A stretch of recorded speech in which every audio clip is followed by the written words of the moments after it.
critical race theory, Mexican fiction, mashup fiction, Chinese American fiction, trauma studies, masculinity studies, culinary cultural politics, cultural citizenship, Indo-Caribbean writers, migration studies, memory studies, media memory, Pakistani women writers, eco-criticism, ecofeminism, spatial criticism, geopoetics, textual democracy, chaos theory, neo-diasporas, cyber-criticism, and cultural diplomacy. He has presented more than 20 research papers and published articles in international peer-reviewed journals such as Atlantic Quarterly, University News, Research Spectrum, Research Drops, European Academic Research, Virtuoso, and in critical anthologies on Alice Walker, Amitav Ghosh, G.V. Desani, Kamala Das, and on South Asian literature. World War I, Centenary Hindsights is his recent book. He has also co-authored and edited 3 books for the University of Mumbai: Linguistic and Stylistic Analysis of Texts, Translation Studies, and on Literary Theory. He has been the resource person and keynote speaker in various national and international conferences. His talks include Foodways and Gustatory Identities in Migration, Emerging Areas of Research in American Literature and Culture, Ethnicity in Diaspora, Cultural Capitalism and Indian English Fiction, Toxic Discourse and Watershed Consciousness, Eco-Critical Perspectives on the Contemporary Culture, Topo Analysis, Imagined, Structured, and Lived Spaces in Cultural Texts, Post-Millennial English Fiction in India, a Socio-Political Overview, South Asian Literature and Cultural Diplomacy, Discursive Psychology and Narrative Psychology in Indian English Fiction by Women, Identities, Cultures, Literary Expression, and the Politics of Redefinition, Teaching Literature, Cultural Mediation in the Classroom, Soundscape in Shakespearean Drama, Cultural Context of Transformative Environmental Humanities, Literary Texts and Emerging Contexts, Ecological Multiculturalism, a Literary Perspective, Eco-Psychology, a Literary Perspective, and Tribal Identities in Indian English Fiction. He has conducted a short-term course, Emerging Trends in Literature and Language Studies at SRM University, Sikkim. He has organized a NAAC-sponsored national seminar on student satisfactory survey and has completed RUSA's Train the Trainer program. He has also been involved in mentoring and training corporate employees of L&T Infotech, ACT Logistics, and Christ Nesholtech. The list is exhaustive, but not enough to do justice to the research acumen and achievements of our resource person for this session. It is imperative to mention that he not only guides students and scholars, but generates research topics for many scholars and teachers. He is a celebrated personality in the academic fraternity across India and has enamored scholars, teachers, and students with his intense theoretical explorations into unknown areas of popular literary and critical engagements. Every session he delivers is replete with new research areas in which were unheard of before. For example, botanical imagination and zoonotic transmissions and pandemic in literature. Needless to say, his lectures provide intellectual nourishment with fresh perspectives on literary concepts, leaving the audience spellbound. Without further ado, let us brace ourselves to receive and internalize some unique critical ideas in the emerging field of climate change from the revered resource person of the session. I'm sure Sir is going to say that I've been very generous, but I've just been very just. Over to you, Sir. Thank you. Very good morning and warmest of the Teachers' Day wishes from me. I'm quite mindful I'm addressing a group of very vibrant, extremely motivated teachers. The very fact that you have enrolled for a refresher course indicates a mindset that you want to be refreshed, you want to be updated with some of the cutting edge areas that have emerged in literature, literary studies, culture studies, linguistic studies, and so on. So let me congratulate all of you. And before that, let me put on record my highest sense of gratitude to Dr. Kapil Singhal, who has been singularly instrumental in getting me on this platform and giving me this wonderful opportunity to interact with all of you. So I will begin with a bit of an apology because early in the morning we had a power failure. I don't know whether I come to this millennial question whether I'm clearly audible or not. So I guess I'm audible enough. I can't escape the pitfall. This is what me and one of my closest friends, whom you will also be meeting very shortly, Dr. Prantik Banerjee, we address this as a tipping point in technology. And very, very frequently we come to this tipping point and we don't know what to do once we run into this kind of an error or a problem. All right, so I'll try and share my screen. Please let me know once the screen is visible for you. Please let me know once this. All right. So I'll go on a screen, slideshow mode. All right. So before beginning, this is what I titled my talk today. It's titled as Stories to Save the World, Fiction and Climate Change. So largely dealing with the fiction's impact on climate change and the climate change's impact on fiction, and how fiction can become a very important tool in making people realize the urgency of climate change, and particularly a genre in fiction which is called cli-fi, which is the shortened form for climate fiction. All right, before I begin again, let me put on record my gratitude to one of my best students who gave, she said that I would say a generous introduction, but I would say she gave an ultra generous introduction. I'm very grateful for that. I hope I will live up to that, the claims that she made. And let me also say, in a reciprocal note, that Madhumanti has been one of my best students. If I take a PhD scholar as a benchmark, I would gladly take the name of Madhumanti. All right, thank you so much. So let me get into this. Before I begin, let me also give you the freedom to please interrupt me, because I would be happy if one of you would unmute yourself and ask question, even in the middle of a discourse, even if I'm in the middle of something. Please feel free to do that, because a dialogue really makes, I'm more like Mikhail Bakhtin, where I believe that dialogic approach is the best way to come to truth, or to any assertion of any truth at any point of time. So please feel free to have a dialogue, to ask questions, to stop me.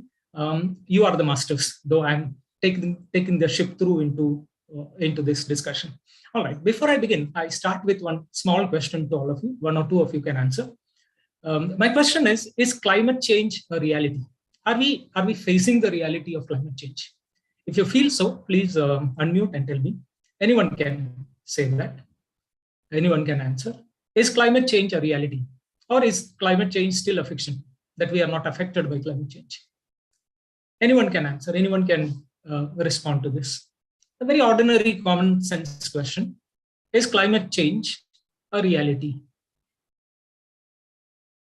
Or do we understand climate change only through films, science fiction, futuristic fiction? Or is it pretty much a part of our own day-to-day life? Anybody? I hope you got the question clearly. Indeed, climate change is indeed affecting us. It's a harsh reality that we are facing daily. All right. So there have been plenty of examples in the recent years to show and to make us believe that climate change is a reality. I'll just expand on that idea and let you know how it is felt. 97% of scientists or scientific thinkers feel that climate change is a reality. 97. It's a staggering figure, 97. And another point is, another reality is that the carbon dioxide emitted from human activities, from all human activities, including vehicles and operating machines and so on, the carbon dioxide emission from human activities has increased 250 times. Just imagine, 250 times in the last 17,000 years. It's approximately 18,000 years is considered to be one, many climate scientists believe that, one one ice era or ice age would form within 18,000 years. So in the last 17,000 years, that also means that another 100,000 years later, we'll be probably looking into what is called, once again, the ice age. So in the last 17,000 years, carbon dioxide emission has increased by 250 times. Another thing is that this is, again, these are all scientific facts. I cannot build up an argument without working on this. The thermal structure of the atmosphere, Earth's atmosphere, has changed. And to give a testimony for that argument, that 15 of the last 20 highest temperature recorded, 15 of the 20 highest temperature recorded have been in the last 20 years. That is, at least in the last 20 years, we have been feeling it even more and more. Another point that we also need to keep in mind is that I come from a small state, Kerala. Since 2015, there have been three deluges, three floods, which again was quite unheard of in many parts of Kerala. So we are facing, so flood relief and flood control have become a part of everyday life for many of the people in Kerala, in most of the districts in Kerala. So added to that, I also need to say that the cost of doing nothing, there are two options. Either we do something to prevent that, and the other one is not do anything, thinking that it has not affected me yet. The cost of doing nothing is becoming greater in the recent years. So are we culpable for this climate change is another point that we are going to debate. All right, so with that, I move into my session. If you could look at this art, this is an installation art made by a Canadian artist of the name Benjamin Von Wong. And it belongs to a particular genre of art. It's an installation, it's not painting. Installation with the use of many materials as well as some photographs. So this was erected in the 21st century. It's a very recent art form. This was first tried out in Canada, and later it was reinstalled in some other places as well. So to talk a little bit about what pollution art is. Pollution aesthetics and pollution art. The pollutants have become a part of the aesthetics. Pollutants have become a part of our concern in art, and art forms have been taking inspiration even from pollution. That's a very ironic but a very interesting situation. So pollution art is an inspiring artwork about pollution from pollutants. So it's about pollution, but the materials which are used for that will be pollutants. So this is the classic case of this art form, which was titled Turn Off the Plastic Tap. It's more about the plastic waste contaminating, particularly seawater, and a plea on the part of an artist to possibly prevent that. Many paintings and installations subsequently came. There are at least 20 to 25 artists who are working on this area, pollution art. So that this, I would present this as my prefatory impulse, a prefatory experience before we walk into Li-Fi and various aspects of life. Yeah, ready ready. Could I ask you people to please turn off the mic if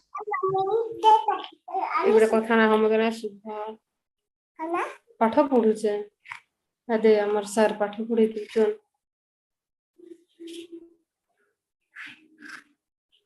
All right.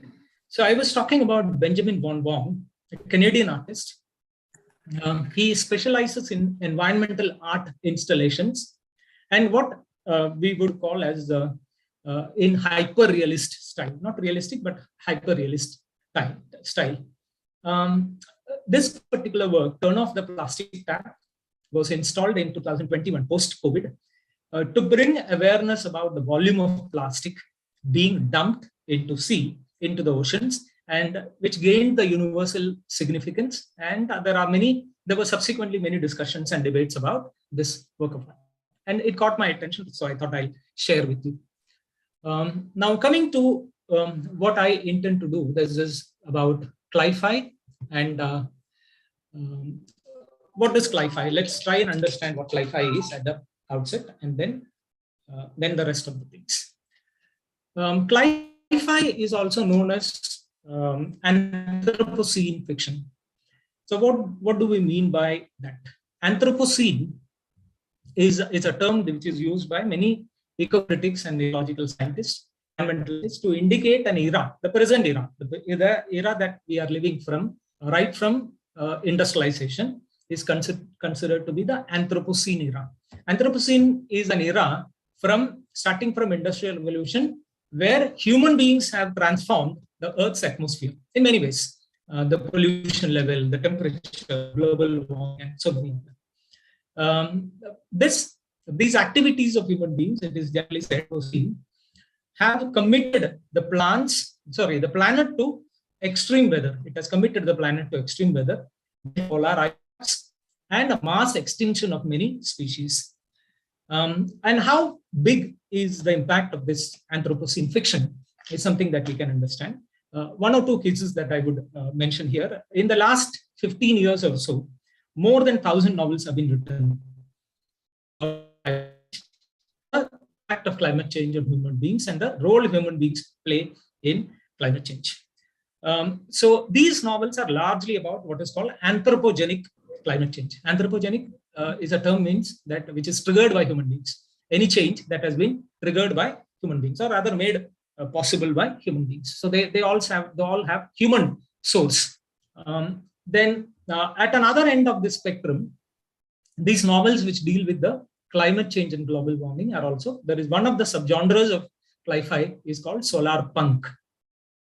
Then the term climate fiction was popularly used from 2000, the first decade of the 21st century. Before that, it was considered to be a sister genre of science fiction. So its own identity emerged in the 21st century.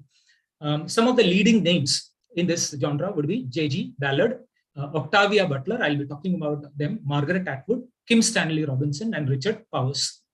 Incidentally, the term CLI-FI, climate fiction, was coined by a freelance news reporter, not a writer, not even a scientist, but a reporter and a climate activist, Dan Bloom. So to talk about that, let me first talk a little bit about Octavia Butler. Octavia Butler, interestingly, is an African-American science fiction writer, not an American mainstream, but an African-American science fiction writer. She marks the departure of African-American fiction from the traditional paradigms of race, class, and gender, moving into futurism, or what we call Afrofuturism or Afro-American futurism. And her novels like The Parable of the Sower, S-O-W-E-R, the title incidentally comes from Bible, the Parable of the, so that's called Parable series, the Parable of the Sower, the Parable of the Talent, and so on, 3 of these novels together. Then Kindred is another novel by Butler, and Dawn is another one. And in all of these novels, she claims to be one of the CLI-FI fiction writers because the popular theme that you find is the survivor as a hero. The hero or the protagonist in this novel, in her novels, are generally the survivors. Now, coming to Margaret Atwood, I need not really explain or rather introduce Margaret Atwood, one of the most prominent Canadian writers. She also, in her later phase, moved into science fiction, futuristic fiction, and CLI-FI. One of the novels that one can talk about is the Year of the Flood, which was published in 2009. This is again about the survivor fiction. It's about a community of survivors who are called God's gardeners, the God's gardeners.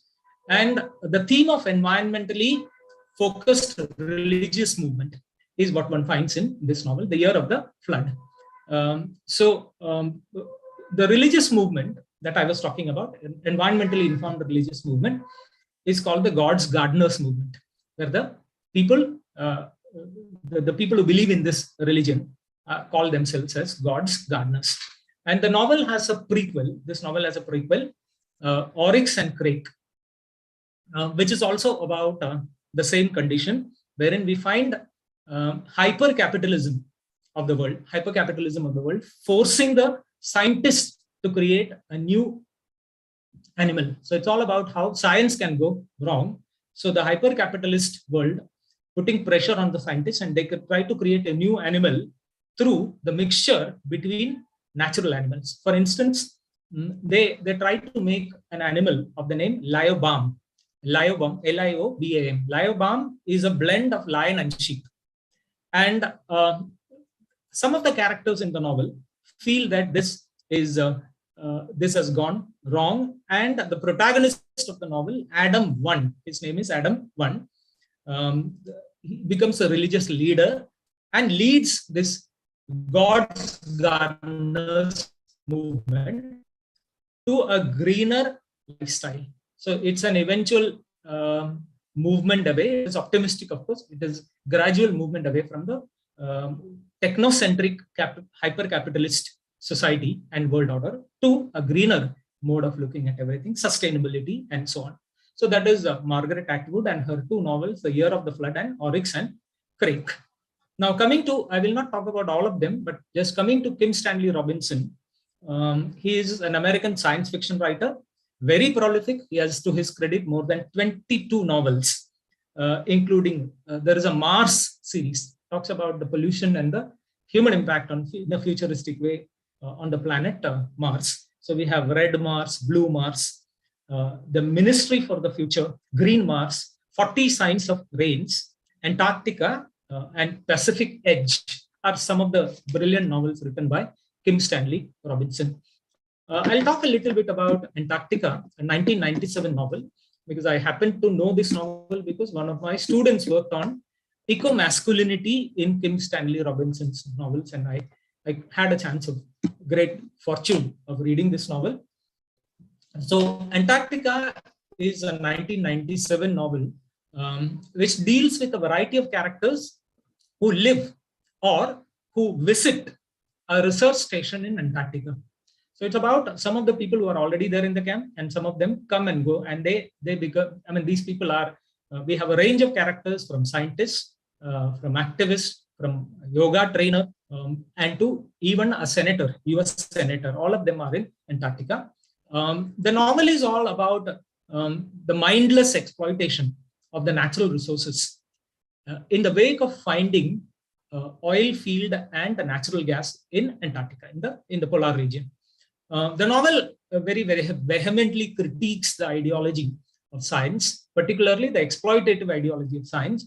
And it also, in a way, tells the impact of this mining activity in Antarctica, especially near a region, a big glacier called the Shackleton Glacier.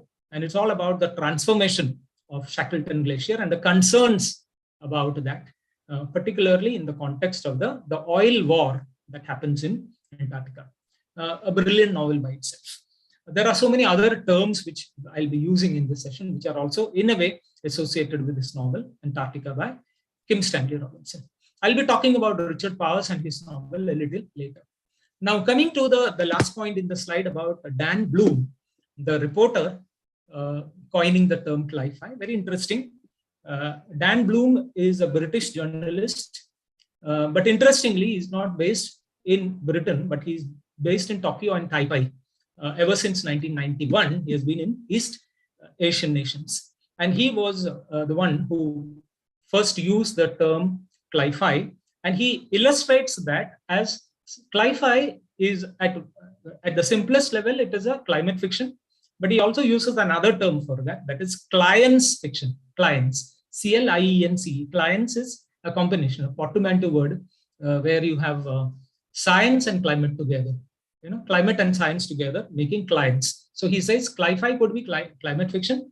Cli-fi could also be clience fiction, according to him. According to him, fiction, the genre of fiction offers a platform for many writers to articulate the concern of the climate warriors.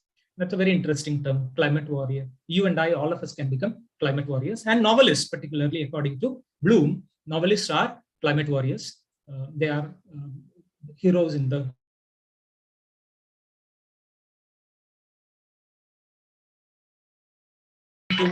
according to him, all of them could use climate fiction for articulating their ideas. All right.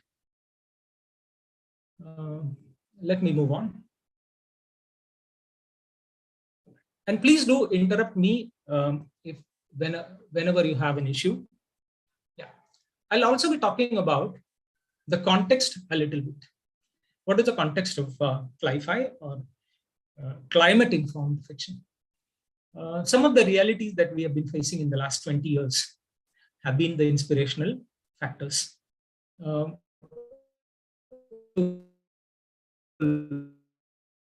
Like the extreme worlds around the globe, melting of glaciers, burning forest, like what we call bushfire in Australia and some parts of Africa, forest fire in many other countries, flooding districts.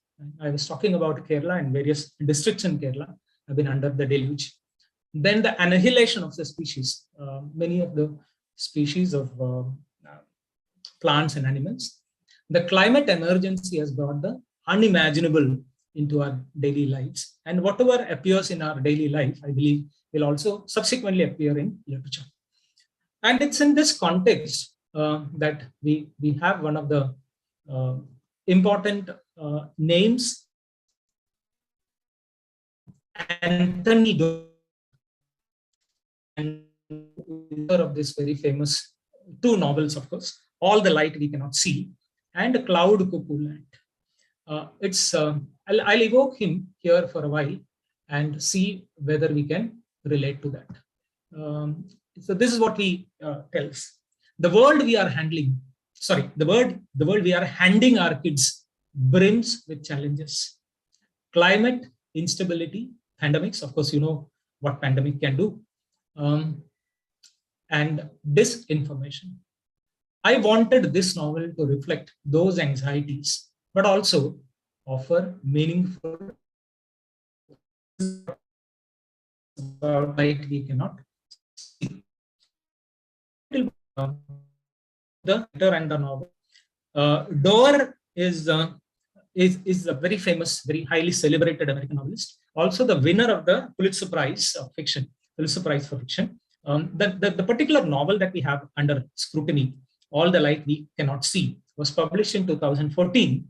It is essentially a war novel, and it brings two major themes. One is geology, human interest in geology, a group of scientists who are interested in geology, and also the radio waves. The novel is set in the Second World War. In the backdrop of the Second World War, radio messages, radio waves and radio messages were revolutionary. So it goes back in time and looks at a historical situation where the earth and technology, the kind of technology used by human beings, were in a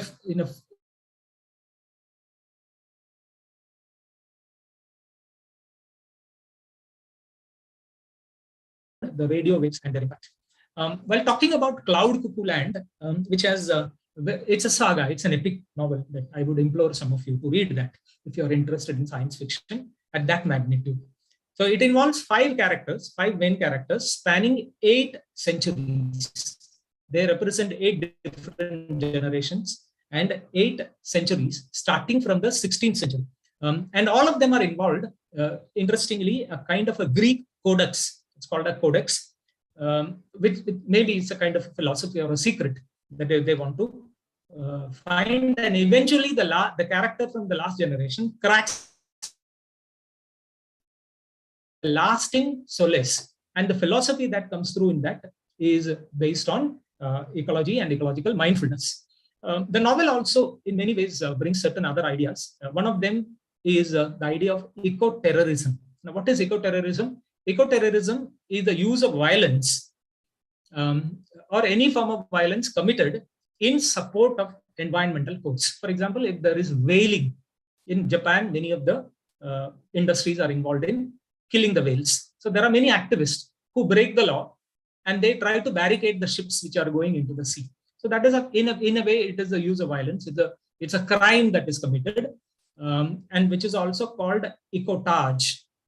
It's a sabotage used in favor of ecology. It's called ecotage. So you can say that it's a form of a radical environmental movement which borders onto some use of violence. So all these ideas come up in Cloud Cuckoo Land as well. Apart from these ideas appearing in Kim Stanley Robinson also. It was Kim Stanley Robinson who first used the term monkey wrench. Monkey wrenching is all machines are in a way clogged, all the machines are monkey wrenched to a point that they don't work. So that is also, it borders onto eco-terrorism and ecotage. So all of them are related terms. Interesting. Had it not been for Cli-Fi, we wouldn't have come to know about these terms also. Now moving further, let me also talk about the vision that it unfolds. Cli-Fi in general often rests upon the familiar trope or a figure of speech of what we call as the nightmarish new reality unleashed on humanities by by any catastrophic event. It could be, the event can be flood, the event can also be a famine, the event can be the melting of glacier, global warming, rising of water level. Any of them could be the catastrophic event. Secondly, the ecological disaster and the long-term fallout are no longer rare or surprising. Now we need to understand the reality. The reality check is that they are so regular now. And they are not anymore limited to specific parts of the planet. As I told you, there been a reality in India. Various states get excess rainfall while certain other states will have an acute scarcity of rain. And as I mentioned, in Kerala, we have been facing in the last 5 years, we had at least 4 flood-like situations in the past 5 years. So every time when we have a summer or a return monsoon, there are orange alerts, red alerts in many districts. The fourth point is that this speculative future, most of them are futuristic. The future environment come up in the eco-dystopian narratives. They are not eco-utopian, but eco-dystopian, where science and human intervention have made impact and they have gone wrong, and hence those Cli-Fi narratives come up. It is also about, Cli-Fi narratives also help us to redefine our climate risk perception. Now, what do I mean by climate risk perception? Do I face climate risk? So I feel I'm far away. I'm safely away from the climate risk. Suppose there is a forest fire in the US. I feel that, okay, it's a forest fire in the US and I'm not affected. But I may not be affected by a forest fire, but I can be affected by another catastrophic event. And this is very similar to what we call as the extinction episode, which very often can have a lasting impact on a particular species. For example, COVID-19 for 2 years together had an impact, such an impact, killing lakhs of people all around, forcing us to stay indoors, wearing masks, changing our lifestyle and so on. So this is the risk perception. At times we have you can say that our risk perception is long distance. We don't feel that risk is close to our hands. Whereas the risk, in fact, as the Cli-Fi narratives will indicate, is very close, around the corner. Then Cli-Fi vision is also about helping one to register the urgency of the issue. The issue of global warming or excess rain, flooding, climate changes can also be very, very urgent, very close to our reality. So these are the points that will, in a way, impact upon the vision. Now, coming to the next point, I'll just take a sip of water. Let's closely examine what is the climate change concern.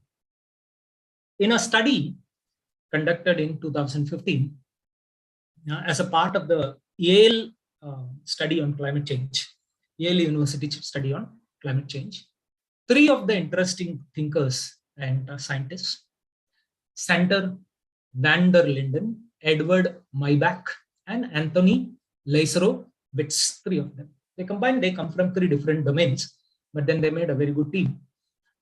They made a study in that year, and which the study was mainly about the study conducted by Yale University, focusing on the public perception on climate change. How do people look at climate change? According to them, their study, that most of the human beings do not believe or think that climate change is a concern. They believe that it is in the distant future and not in the immediate future. So in that context, 3 of them come up with very interesting argument here. So before that, let me also introduce 3 of them. Sander van der Linden is a British social psychologist who studied is currently, though he started with psychology, later on he transformed into a communication expert. So he calls himself as a climate change communicator, someone who is committed to climate change communication, and who came out with a very interesting study of the title, Perspectives on Psychological Science. And his point is that even psychological science should very mindfully address the climate change issue.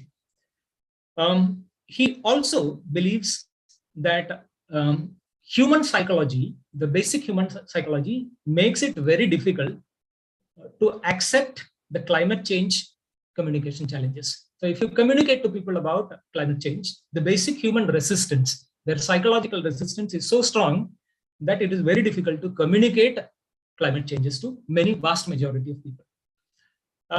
Now coming to Edward Maybach. Edward Maybach is a professor of public health and climate change communication. And Anthony Leiserowitz is a human geographer studying the human patterns of human migration and so on. Human geographer at the Yale University. All of them currently, particularly in this project, they focused on the public perception on climate change. And they also believe that climate change induces and changes the risk perception of people. That's a very interesting term, risk perception, on which I've already mentioned a few ideas, what I feel about risk perception. Risk perception, for example, has changed even in the wake of COVID-19. Before that, we never took the microbes very seriously. And currently, we know that with more than 16 trillion microbes all around us, our own idea of risk has changed. So you don't have to be in the risk zone to be risky. Risk can even reach out to us. So that's the whole idea of risk perception now. So in general, they believe that climate change has changed transformed the risk perception. And global warming is an issue which requires public engagement. And they are involved in what is called the public engagement campaigns. So it is as a part of this that they, which I have. Can I request Mr. Umesh to please switch off the mic? Speak so far.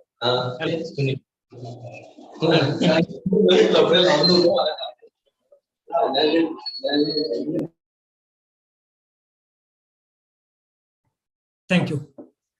So it is in this study that they come up with a very interesting observation. I'll quote, despite being one of the most important societal challenges of the 21st century, public engagement with climate change currently remains low in the United States. People mostly United States are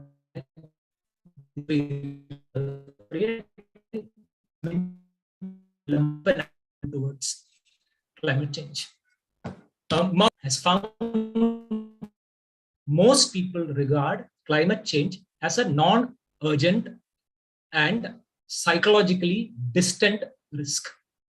Most of them believe that it is a distant risk, spatially, temporally, and socially, which has led to the deferred public decision-making about mitigation and adaptation responses. And how, for example, in Kerala, they've already started strategizing at many levels, including constructing houses which could resist the flood, because floods have become very regular, pretty regular in the last 5 years.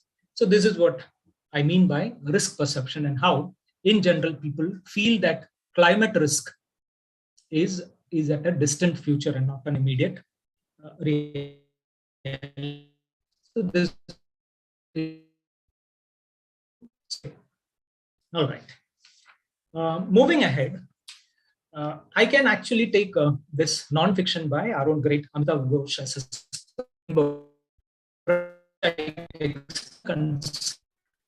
sci-fi and the rest of the futuristic novel about climate change. This particular, I don't know how many of you have read this. I was very, because I follow Ghosh very closely. I managed to get some of them. Some of my students also give me these books because they know that I really like Ghosh. So the non-fiction title, The Great Derangement, the Climate Change and the Unthinkable. There's a very interesting book-long argument that also examines the cultural depictions of climate change. Cultural depictions will include cinema and literature. And Ghosh is of the opinion that cultural expressions are not very serious and we don't have sufficient expressions about this. Having said this, let me also tell you, this is 2016. This was published in 2016. In 2019, at the Jaipur Literature Festival, the main discussion, in fact, most of the writers who represented and who appeared at this literature festival represented the climate change issue. So from 2016 to 2019, there have been considerable changes also. So I also want to put that in perspective. So what he says is that he maintains that very few writers, very few fiction writers, including himself, were tackling in 2016, as late as 2016, were tackling the world's most pressing issue in their fiction. So very few were involved in talking about the climate change. He also maintains that climate change as a reality, as an experience, too clearly demonstrates the systemic lunacy inherent in our present world arrangements. All political, social, architectural, cultural, all arrangements are challenged according to Ghosh by climate change. And all of them have been proved foolish and lunatic in the face of the climate changes. The third point that he makes is that the more we turn inwards, with particularly modern fiction, if you read modern fiction, starting from James Joyce to right up to most of the writers, British writers who belong to the modern era or modernist mode of expression, including D.H. Lawrence and the later writers as well. The turning of the novel or the narrative inward mirrors towards the commodity fetishism. That's what he says. So it is according to him, modernism itself is a product of hyper-consumerism and hyper-capitalism, and thereby turning inward, which became a fashion in the modernist literature, according to him, is a flawed approach, particularly to the environment. And he says, the contemporary novel has not woken up to the climate change challenges. And hence, the contemporary novel, which most of them, according to him, use narrow scales of time and space. Like contemporary, we talk about the 10 years, 15 years. But in the entire context of planetary health or the history of the planet, this is a very small time unit. So with a very narrow scale of time and space that really exceed more than a human lifespan. So normally we tell a story about maybe one lifespan or 2 or 3 is not only neglectful of climate change, but is partly complicit in the dissociation of the mind from the vulnerability of its corporeal situation. That human corporeal realities, that our bodies, our senses are vulnerable to climate change. Because we know that an increase in 1 degree of temperature during the summer can really be very testing for all of us. So that is the point that Ghosh brings in, that novels have very limited time frame, and thereby they try to release the mind and the body from the implications and vulnerability of climate change. All right. What does then Ghosh do in this work? And Ghosh calls to climate change. Exercise literature should immediately attend to the climate change issues. And he also talks about the Anthropocene, that the age of man, age of modern man. The age of man as a colloquialism for climate crisis and terrestrial destruction. That Anthropocene could be the other word, a synonym for climate crisis and terrestrial destruction. Then also, he extends his argument to make a point that every human being who has ever lived on the face of this planet is culpable in producing climate change. There is a classic question, hole in the ozone layer. But the answer here is that you might not have drilled a hole, but then you don't have an escape from the consequences. So he says politics, human politics, party politics, ideological warfare and politics, many political outfits, according to him, have very little to engage in the collective action for the sake of survival. Now, very few of Indian political parties also take up this as a major issue. I haven't seen many of the political leaders, apart from for a rhetorical effect, ever getting really committed to the climate change as well. They do attend all the climate change summits, but implementing them in the day-to-day affairs and management and governance is something that has not happened to some credible level. Okay. So that was Ghosh and let's also look at here in this context, the whole contribution of another great American data scientist of the name Adam Trexler. He started as a data scientist going into hardcore data, gradually moved into the domain of fiction, literature, eco-criticism, and so on. A radical transformation to man of science. And it was Trexler. I would evoke much of my positions that I have taken today have been drawn from this book, which was published in 2015, Anthropocene Fiction, the novel in a time of climate change. What Trexler argues in this book-long study is that the primary argument is that a novel can become an essential tool to construct meaning in an age of climate change. First of all, he says we are living in an age of climate change and there is no denial. And secondly, novel has to change its narratives, language, style, themes, and so on. So he believes that novel can become a very potent tool to construct meaning, because otherwise he believes that many novels fail to construct meaning because they do not touch upon one of the pressing themes of the era. Secondly,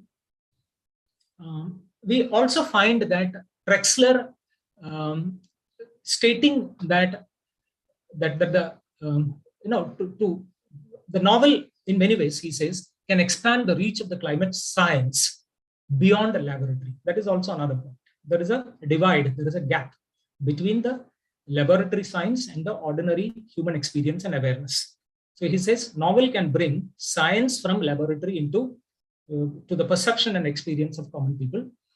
And he says that science fiction, but particularly sci-fi, has the ability to turn the abstract predictions into tangible experiences of place, identity, and culture. Because ultimately, when we are dealing with novel, we are more interested in the three vectors: place, identity, and culture.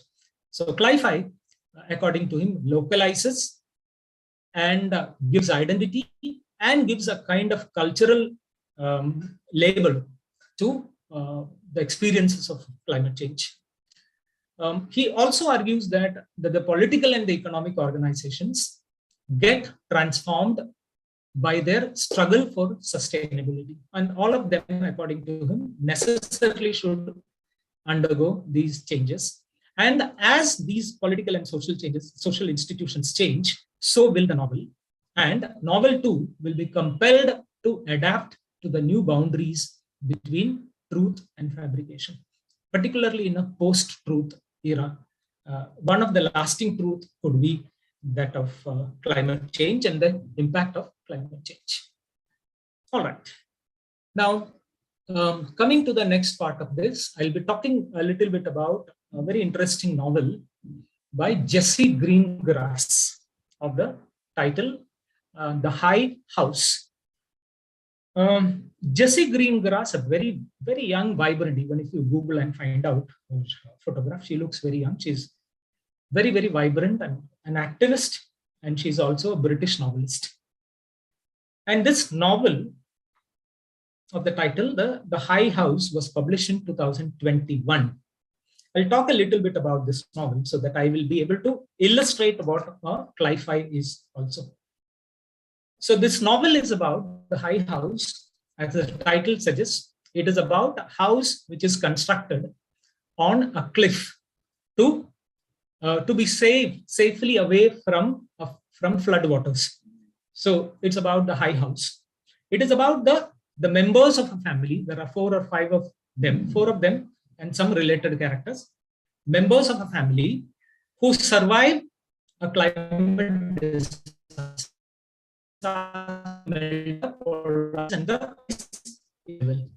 So, lead character, the female protagonist in this novel, who is also a scientist, and it is the foresight of this mother figure who designs a house, which is her name is Francisca. The scientist mother is Francisca. She designs a house which would resist the flood. And this house eventually becomes the place where the characters eventually survive the flood. So Francisca is a climate scientist who has a premonition. She knows that the floods are coming. And that is why she invests her money and time in building a high house. The novel is most immediately about global warming, global heating, and the futuristic vision of flood affecting a place called East Anglia. So that's where the novel is set. And this high house is designed in a place, Suffolk, with a self-contained unit, because Francisca anticipates a massive failure of power and so many other things that human beings are dependent on. So what she does is she constructs a tide-driven generator so that the people living in this high house will not even have a power failure. The novel is also about her daughter, Caro, C-A-R-O, Caro, who survives the deluge as she's directed to move into this high house. And she also takes with her half-brother, Polly. So Caro and Polly eventually are able to survive, whereas Francisca herself, as she takes up an awareness campaign, she herself becomes a victim of the deluge and she dies. Apart from the quote that I have evoked here, Caro towards the end of the novel has a question. This is what she asks. What option is there? What option is there for those few of us who have survived, but to be unforgivable, the unforgiven?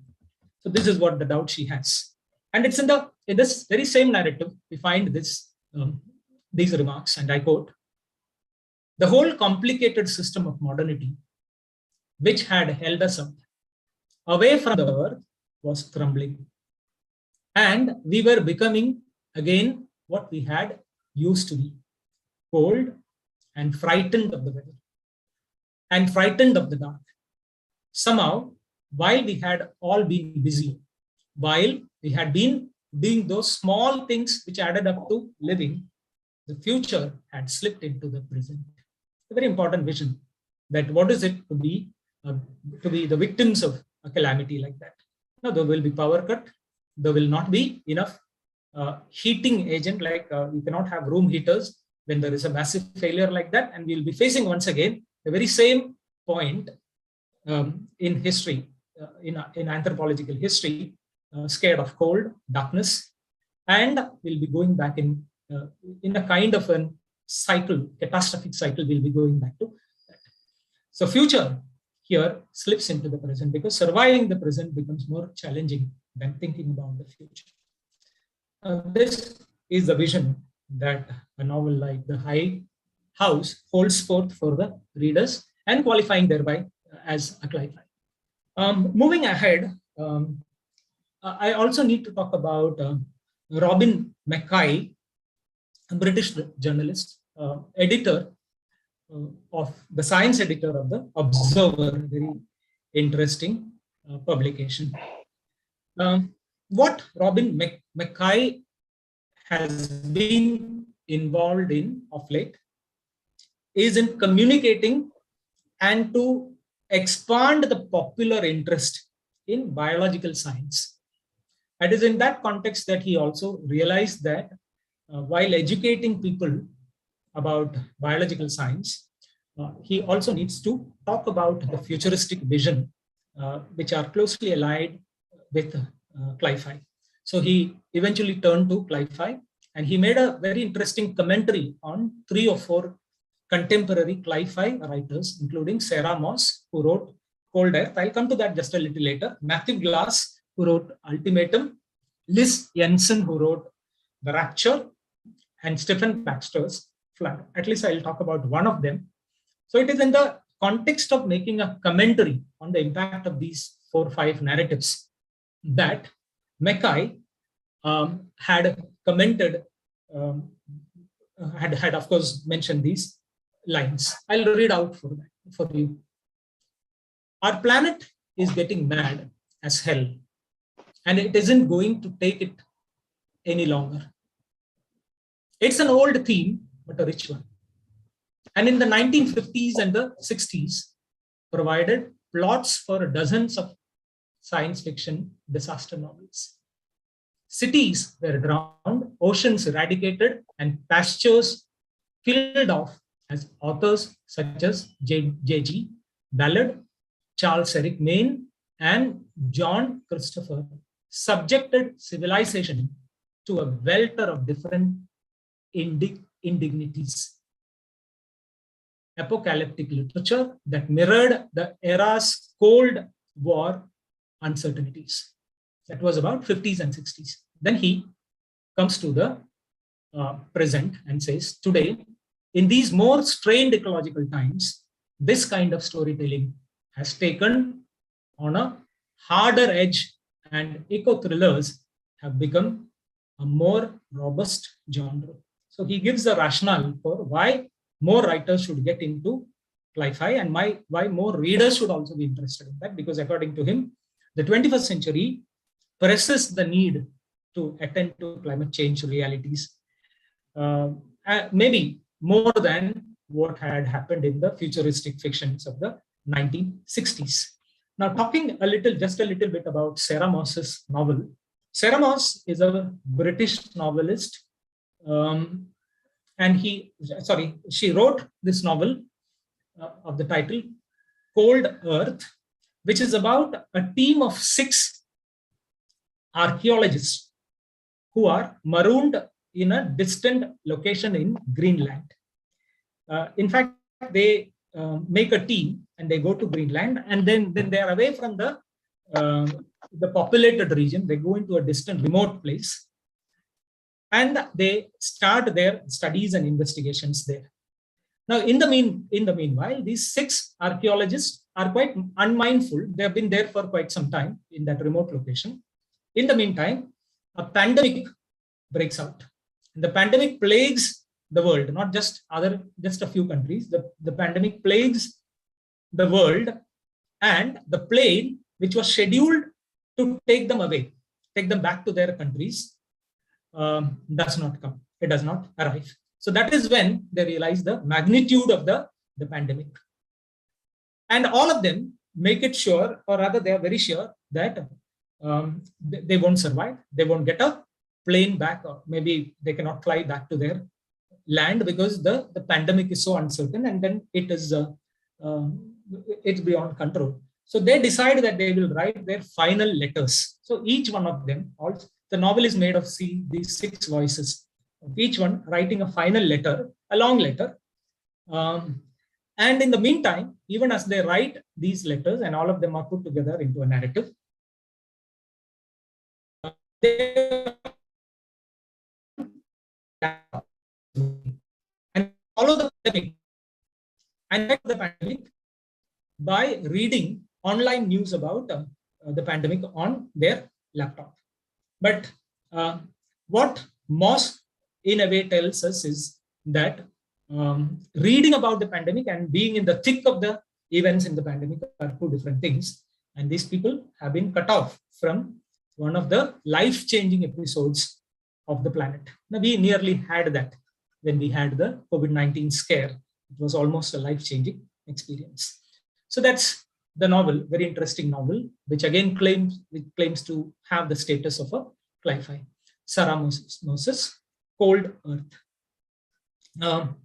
Then moving ahead, I was talking about Richard Powers and his novel, The Overstory. Now let me also tell you, all of you can ask me to stop at any point that you feel we are getting an information overload and have a discussion. We can take it further into a discussion as well. But please let me know. I don't have many, but maybe a few more slides. But please let me know if you want to have more of a discussion and ask a few questions. That is also fine.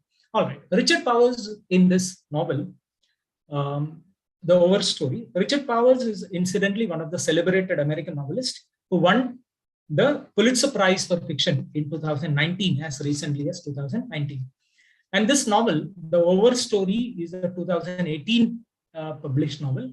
It is about 9 Americans who have similar experiences of trees. It's all about trees.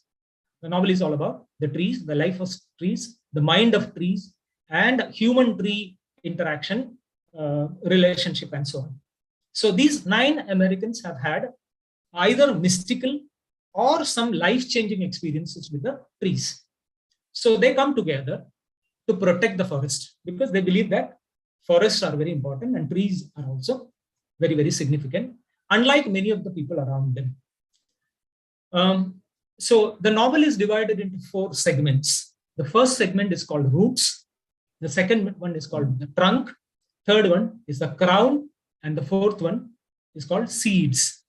So Roots, Trunk, Crown, and Seeds. In 4 segments, they narrate various experiences. And also, most importantly, taking the readers into probably the inner life of trees, making them imagine at least what the tree feels. So what they do is, in fact, these 4 narrators and the novelist reduces human lives to the slim growth rings in the bigger history of trees. Trees are, in a way, historians. We know that trees which live for 500 to 600 years are, in fact, they are, when they become narrators, we can imagine how much of a story they can give. So it is about the relative insignificance of human beings. Human beings are like the outer rings of the trees. We also find in this a research scientist who is cast into the wilderness because he runs into trouble with his community, because he had the courage to suggest that trees have their own forms of consciousness and community. Now, this leads us into one of my favorite areas. I will not be talking about that. That is phytocriticism. In botanical imagination, how plants, trees, and other similar lives get depicted. So this scientist is of that opinion because he is surrounded by a group of lumberjacks who believe in cutting the trees, and they believe that trees don't feel the pain, so they can be easily. And then they also argue that most of these people argue that the trees don't think. Trees are also very cruel, and they believe that trees should be cut down. So this is a very interesting cli-fi narrative with multiple perspectives on trees. Most of them implicate the point that trees and forest will have to be protected. A similar narrative is by Michael Christie of the title Greenwood. And Greenwood is considered as an eco-parable, which Canadian paranoia for trees. In Canada, with huge trees around, felling the tree is a very regular feature for lumber, for the timber, and for various purposes. And most Canadians, the mainstream Canadians, have a feeling that the trees are for them to cut. It's about this natural world, which, though doesn't speak, has a consciousness of its own. And in one of those incidents in this novel, they find a character who is a lumberjack and who runs this business. And he talks about the giant sequoia trees. You must have seen some of them. Sequoia trees are so big that you can even drill a hole through which the vehicles can also pass. There are some such trees. So he talks about those giant sequoia trees as the weeds on poles. Weeds on poles. According to him, these trees are only weeds which should be cut down. And that clearing them, according to him, is a necessary form of self-defense. So there is this character exception. They should be cut as a part of human self-defense. Now, in contrast to that is a guide, tourist guide of the name Jake. And he takes some of the tourists into this futuristic theme park. And he states, I quote, "A tree is most vital. Only 10%. My internet is a little unstable. Yeah. Even when a tree is at its most vital, only 10% of its tissue, the outermost rings, its sapwood, can be called alive. Now, tree itself carries within itself life, death, history, and so many things. That is a vision. Every tree is held up by its own history, the very bones of its ancestors. So this is the vision.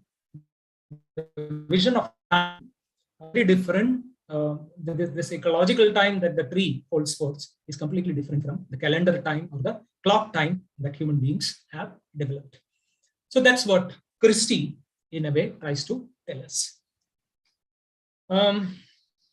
I'll also talk about the Indian context, because we need to relate cli-fi to Indian context. India also has now currently a very rich tradition of cli-fi, where many writers have been very, very vehemently writing about the vision of a submerged Kolkata, an intensely hot UP, melting of Himalayan ice, to a polluted Bengaluru. We have had lots of narratives about how many lakes of Bengaluru had the froth indicating pollution.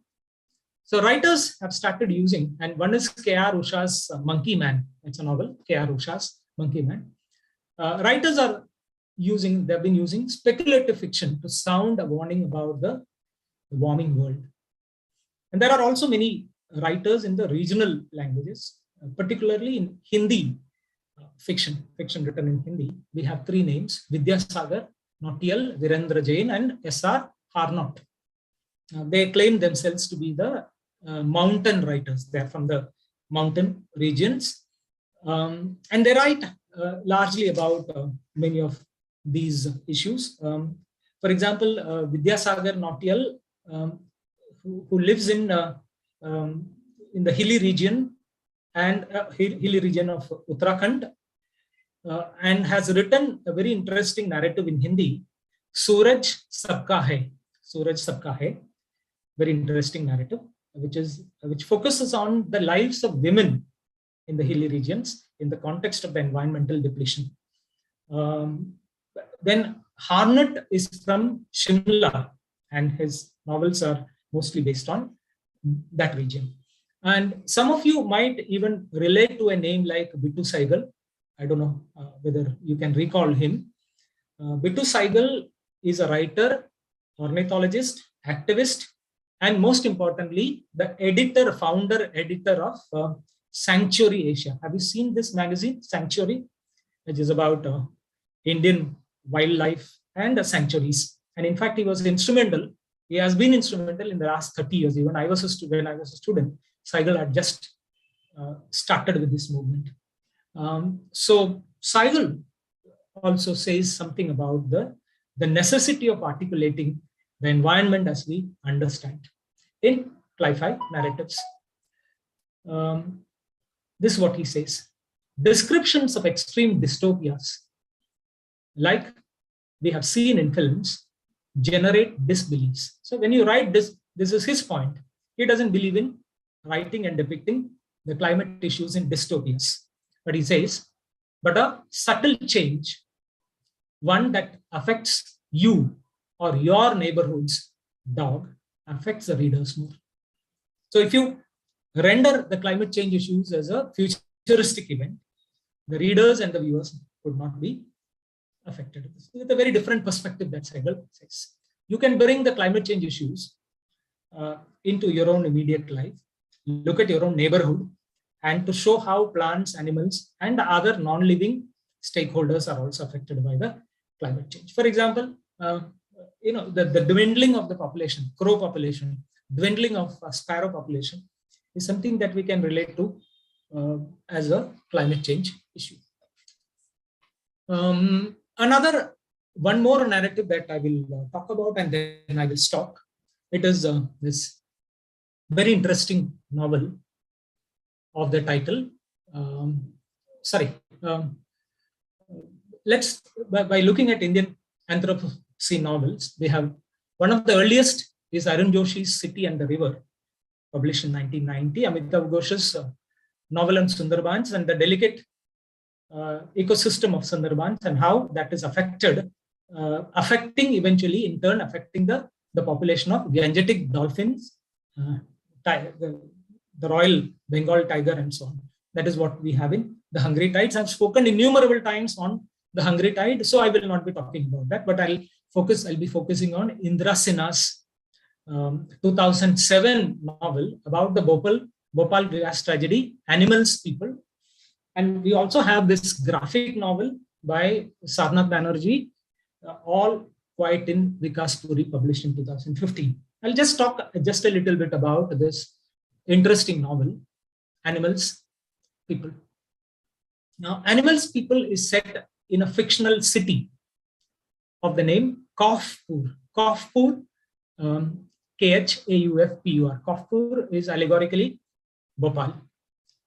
It is considered to be a reworking of the Bhopal disaster. And Indra Sinha has a mixed origin. He is of both Indian and British descent. And this novel is about, it's about a 19-year-old narrator who is called Animal.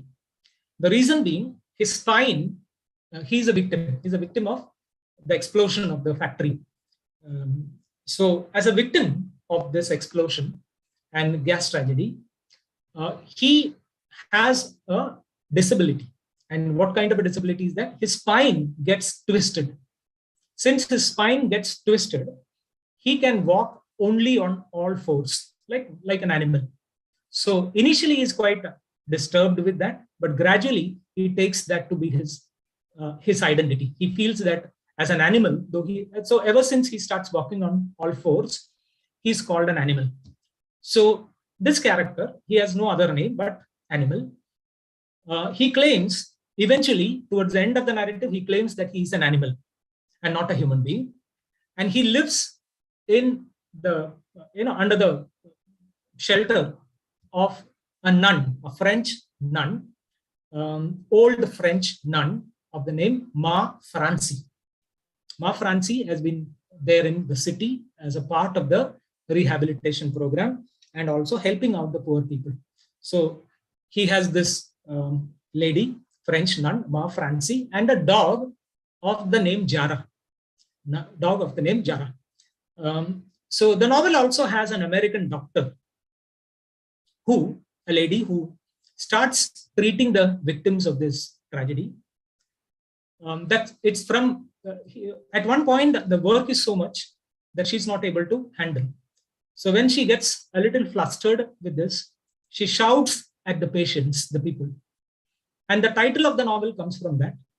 And she says, this is how she shouts, "Hey, animals people, I don't understand you."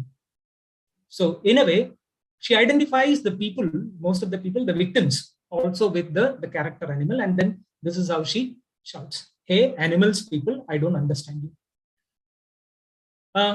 What the novel indicates is that people like these, like this doctor and others, can never fully grasp the trauma of the victims. At one point in the novel, through the animal's consciousness, the central character's consciousness, we get to see what the whole episode is.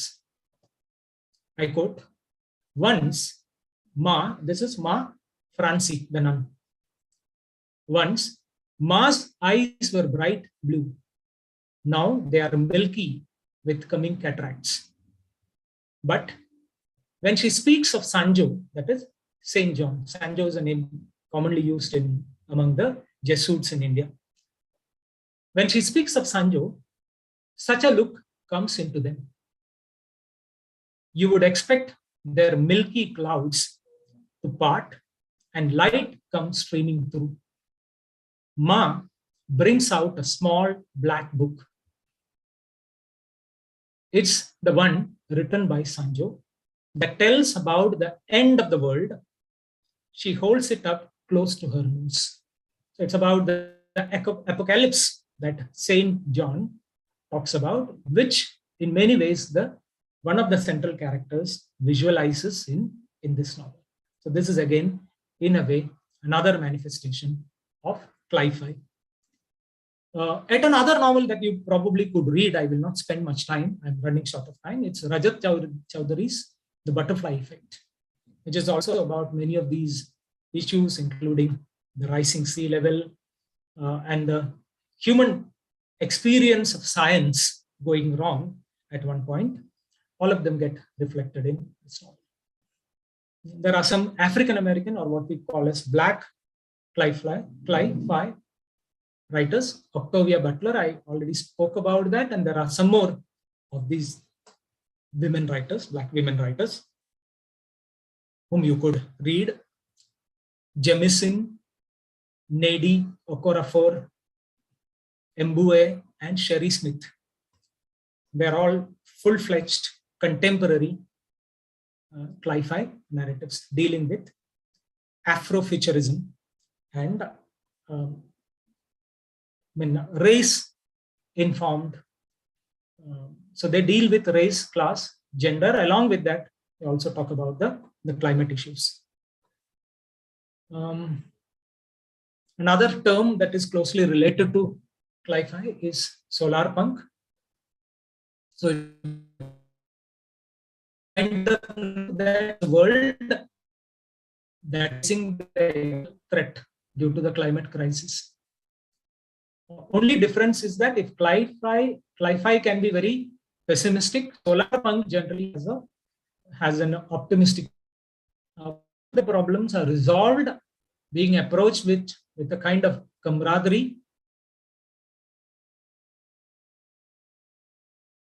Yeah, the issues are resolved because of the camaraderie or the adaptive ingenuity of certain communities. These novels also talk about renewable energy and the use of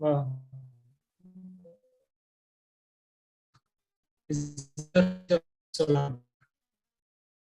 It also, in a way, envisions a world which can be of the post-scarcity, post-hierarchy, and they believe that hierarchical thinking is one of the reasons for the problems that we are facing, the power over hierarchical structures that we find everywhere, and then post-capitalist world in which human beings see themselves as a part of the nature.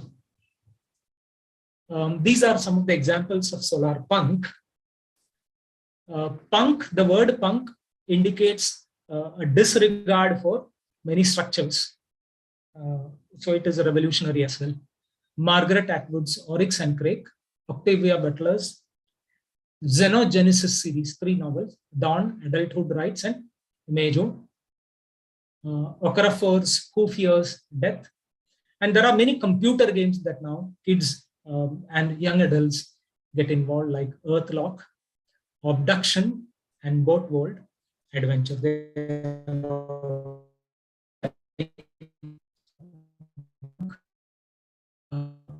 Model and paradigms. All right, these are the books to read.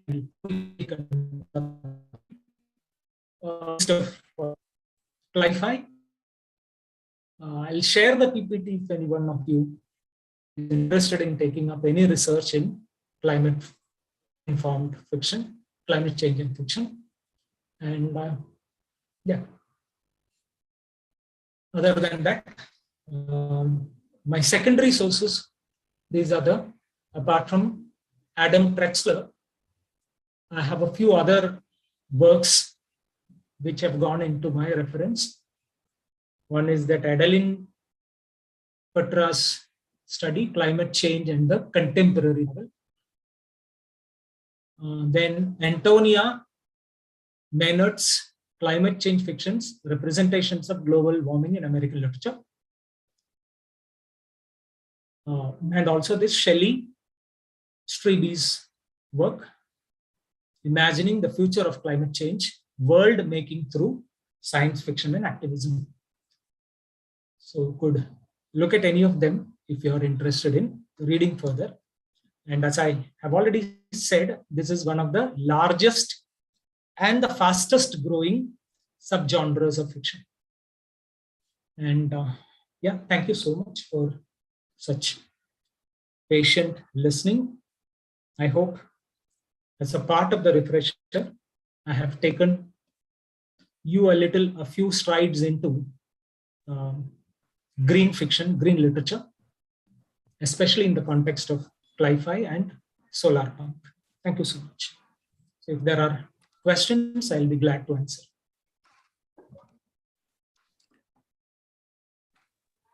Excuse me, sir. Yeah. First of all, happy Teachers' Day to you, sir. Thank you. Same to you. Sir, you have told that client's fiction. Client's fiction, C-L-I-E-N-C. Clients, C-L-I-E-N-C. Client's fiction. So is that the combination of both science fiction and climate fiction? Yeah. No, but that is another explanation.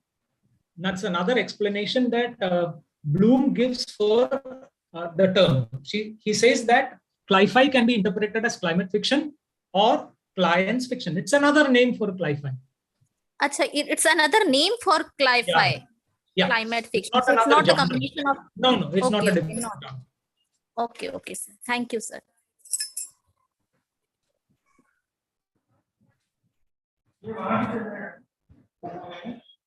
Any other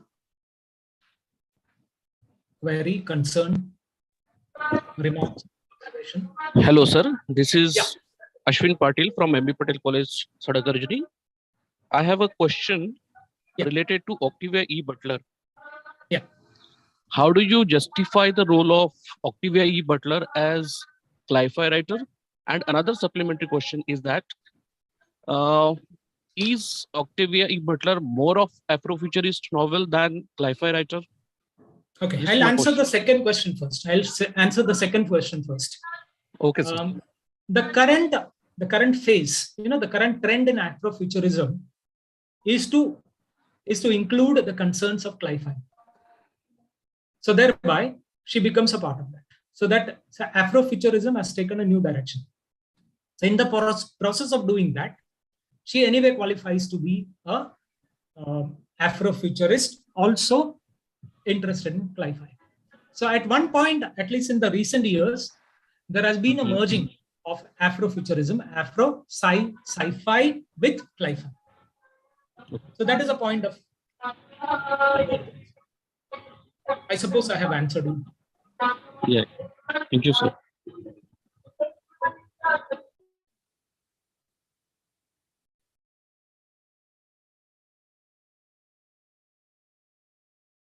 And also the survivalism that you find in Octavia Butler is a little overreaching. It is not the survivalism only at the level of class or race, but it's also the survivor as a hero in many of her novels will also be the survivor in the backdrop of an environmental disaster. Thank you, sir. Sir, may I ask a question? Yeah, please.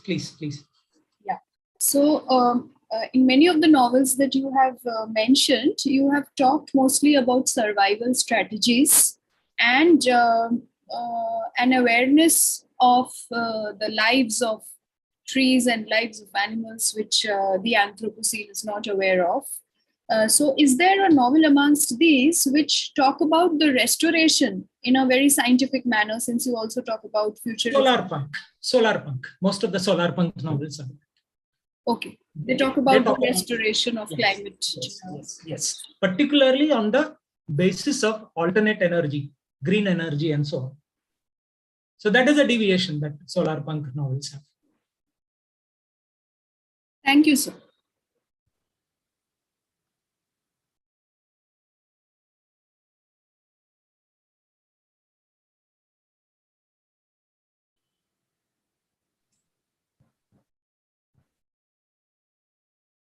Yes. No more questions? Okay, I now invite Mr. Nitin Ghammandi to propose the vote of thanks.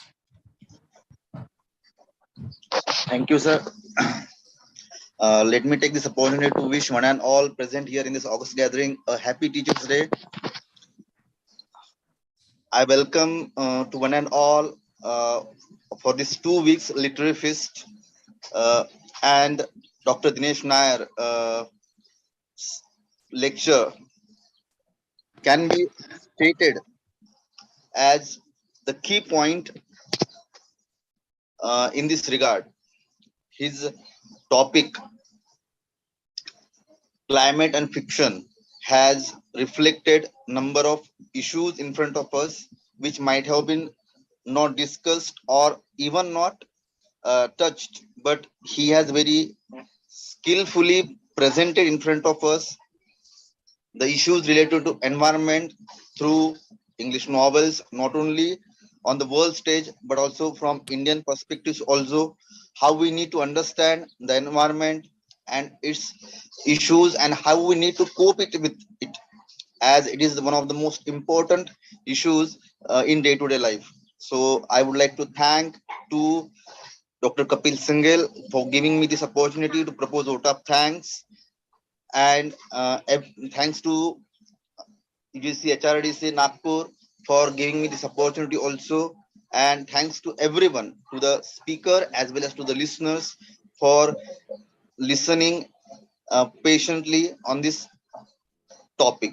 Over to Dr. Kapil Singhal.